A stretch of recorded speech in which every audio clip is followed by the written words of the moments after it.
I'm 75 years old now. At this age, life slows down enough for me to finally hear the thoughts I once ignored. The quiet in this house doesn't frighten me. It simply forces me to face the things I spent years avoiding. Looking back, I realized there were long stretches of time that passed very quickly, not because I was busy, but because I was living without truly being present. At 75, I'm beginning to understand something I spent most of my life avoiding. Old age isn't only about loss. Yes, many things fall away: work, roles, the familiar noise of everyday life. But as those layers are slowly stripped back, what remains isn't emptiness, it's truth. The things once buried under busyness, expectations, and fear now come into clear view. I'm not telling this story to complain.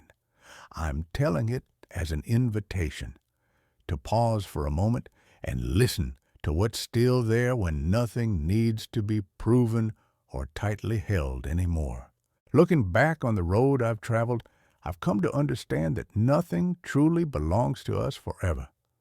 A career that once consumed my time eventually came to an end. A home that once sat at the center of every plan grew quiet sooner or later. Even reputation or recognition, if they ever existed, fade more quickly than we expect.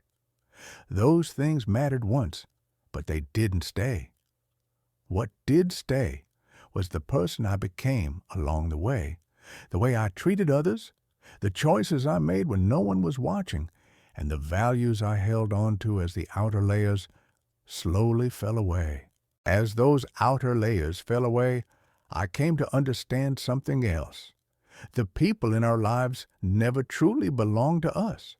We only borrow them for a season. Some stay longer. Some leave sooner than we expect.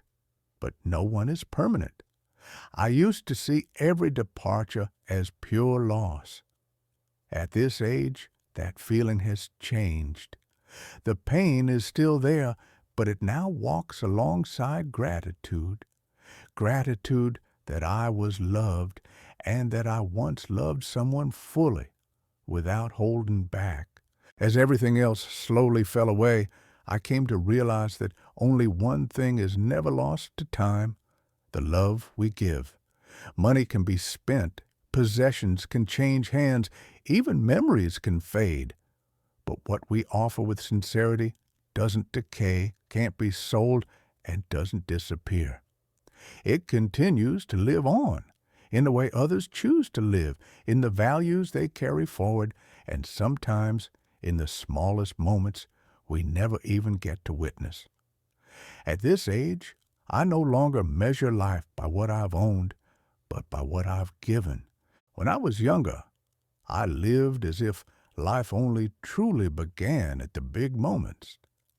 I waited for major milestones to feel like I was moving forward, an achievement, a breakthrough, someday that would finally feel important. I didn't understand then that life isn't built from a few rare mountaintops, but from the quiet steps taken between them. Ordinary meals, unplanned afternoons, brief conversations, all of it passed by without my full attention. And that is what I regret the most. Old age has forced me to sit with myself in a way I spent most of my life avoiding. When the outside noise finally quiets down, only silence remains. If you've never built a kind relationship with yourself, that silence can be frightening. But if you have, even just a few times, it becomes a refuge. In that quiet, I learned how to listen to myself without judgment, to accept the versions of me that have passed, and to understand that in the end, I am the one who stays the longest. In those quiet spaces, I began learning what it means to be enough. I stopped trying to prove myself. I stopped comparing my life to what it could have been. I look back at my earlier versions, sometimes mistaken, sometimes afraid, and learned how to forgive them. Because over a lifetime, the most loyal companion isn't achievement or status, but yourself. And once I accepted that, I felt a great deal lighter. Of course, when I look back, I still have regrets. There were risks I didn't dare to take, words of love I held on to for too long, believing there would always be more time. But at this age, I've come to realize that what hurts the most isn't the things I never did. It's the moments when I wasn't kind enough to others and to myself. Regret can soften with time, but remorse for a lack of kindness stays with you for a very long while. Over the years, the list of names in my contacts has slowly grown shorter. Some people passed away, some drifted apart, some fell into a silence that never lifted. Looking back, I've come to understand that winning an argument never brings anything lasting. It may be a quick victory, but it's also the loneliest one. What remains isn't who was right or wrong, but how we treated each other during the difficult moments.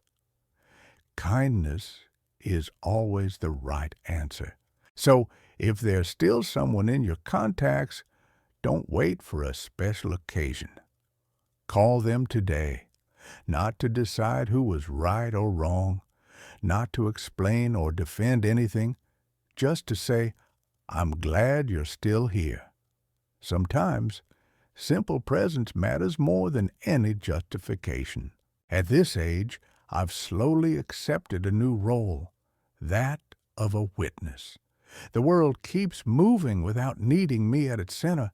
At first, that made me feel small, but over time I realized there's a strange kind of freedom in standing at the edges.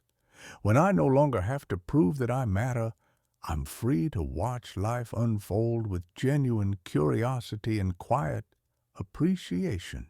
And when I think about everything that has passed, I realize that what remains in the end isn't what I achieved, but a deep gratitude for having lived, for having loved, and for having witnessed life as it moved before my eyes. Light doesn't disappear as we grow old. It simply moves into a different room, quieter but gentler too. If there's one message I want to leave you with, it's this. Don't wait until your hair turns gray to look for what truly lasts. Pay attention sooner. Love sooner. Slow down enough to notice that even now, the light is still here.